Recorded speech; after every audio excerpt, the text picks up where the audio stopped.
helping each other and being welcoming. I think that's supposed to be the spirit of Thanksgiving. That doesn't really happen.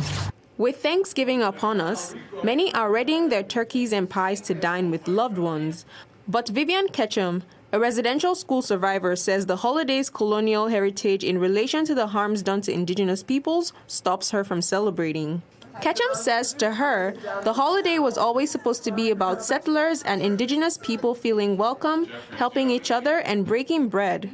But based on her experience with grassroots communities over time, that is not the case in reality. Not when we have a high number of Indigenous women getting killed, when there's a number of racism here in Canada, in Winnipeg, in this very city.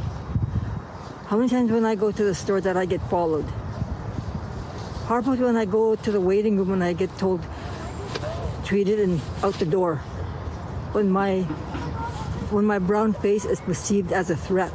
She says she finds the memories of Thanksgiving during her school days upsetting. In school, when we had to get ready for Thanksgiving and the holidays, we would be there making paper bags as a turkey and that.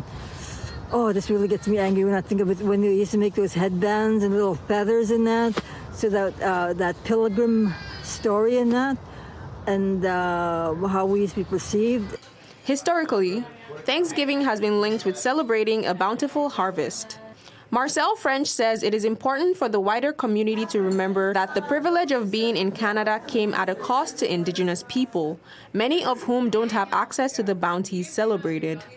I think sometimes they take that, and I'm talking about the general public, I guess they somewhat take that for granted. It's a cultural component that I think people forget. Though she won't be participating, Ketchum says it is still a good thing when community members gather together, adding that this time they have something to celebrate. Well, can you? Yes, maybe that's a little bit of hope right there. In Winnipeg, Temi Olatunde, City News.